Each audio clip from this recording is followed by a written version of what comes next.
Je peux même pas vous expliquer. En fait, je voulais vous parler de ça. Subhanallah, j'étais en train de parler de ça avec une sœur. Et je me suis dit, attends, je vais vous parler aujourd'hui parce que là, j'ai fini mes imtihans. Vous avez vu, j'étais pas trop présente. Parce que je voulais me concentrer.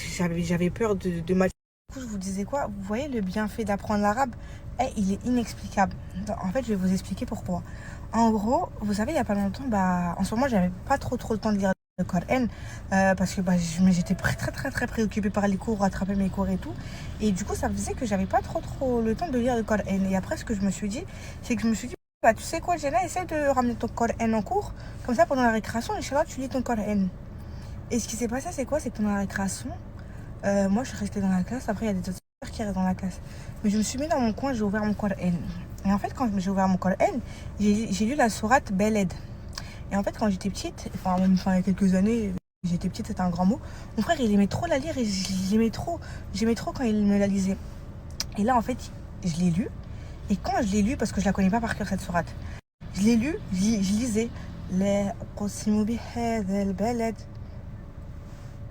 Je relis encore un verset. Et je vois, je comprends des mots, je commence à avoir des larmes aux yeux. Et toi, tu n'es qu'un résident dans cette cité. Et par le Père et ceux qui l'engendrent. Et les filles, je commence à comprendre, je commence à avoir des larmes qui coulent. Parce que je comprends, parce que c'est des mots que je suis en train d'apprendre. C'est des mots que je suis en train d'apprendre. Attends, j'en étais à où?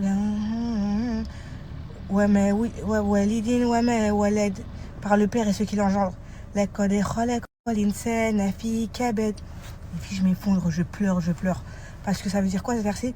Ça veut dire, et l'homme a certes été créé pour une vie de lutte. Je le relis encore. Je tremble dans mon cœur. Subhanallah. Et l'homme a certes été créé pour une vie de lutte. Je fais que de le relire. Je pleure parce que quoi? Je me dis, je comprends. Subhanallah. Il y a quelques années, il y a même pas 1 an et demi, j'étais à l'hôpital. Je pleurais. Je demandais à Allah de me permettre d'aller étudier. Je voulais pas ça. Je demandais à Allah de me permettre d'aller étudier. Je voulais mourir parce que j'avais peur de quitter l'hôpital et de me réégarer.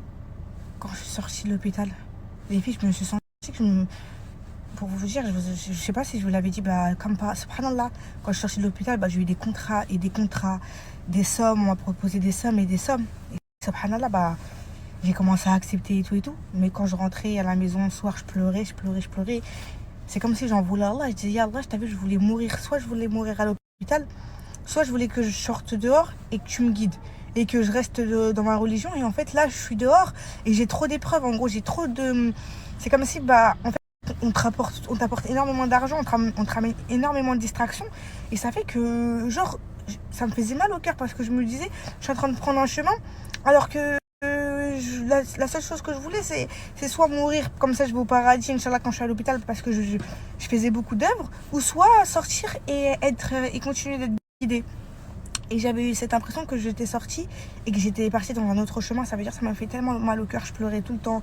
Et ya Allah, regarde, je suis sortie et je t'ai demandé je t'ai demandé de me faire mourir si tu comptais entre guillemets me déguider. Et au final, je suis sortie et je suis déguidée.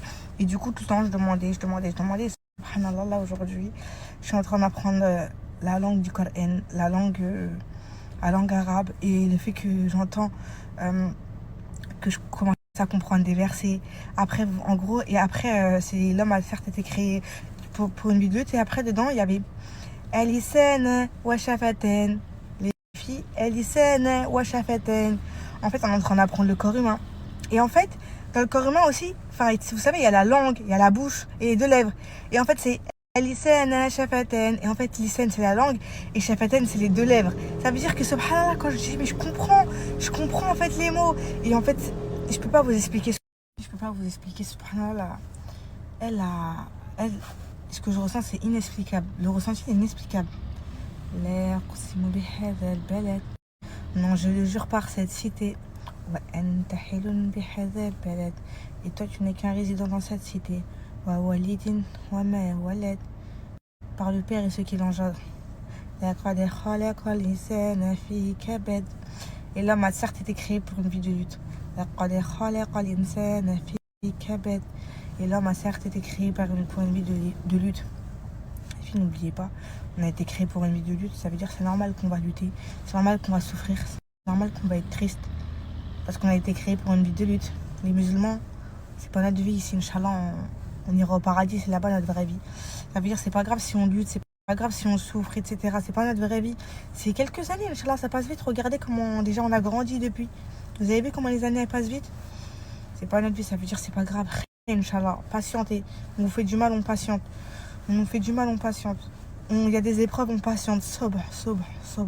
Inch'Allah, ça va aller. On s'en remet à Allah. Du coup, voilà, Inch'Allah. Et je suis tellement contente parce que je vois tellement que... Enfin, je vois que j'ai réussi à attirer par ma cause, alhamdoulilah, à tellement de sœurs qui sont motivées pour venir étudier. Ça veut dire, quand j'ai posté que j'étais venue, etc., je voulais qu'Allah m'éloigne de l'ostentation. Et je me suis dit, ne serait-ce que j'arrive à causer... enfin, je sais pas comment vous expliquer. Si j'arrive à ne serait-ce que convaincre qu'une sœur vient étudier ou bien qu'une sœur se rapproche de la religion, etc., ça serait une victoire pour moi. Et quand je vois plein de messages dans mes DM Instagram, Snapchat, qui disent ma soeur, je viens à Hijra, tu m'as donné la motivation, ma soeur ci, ma soeur ça, les filles, je peux même pas vous expliquer ce que je ressens, subhanallah.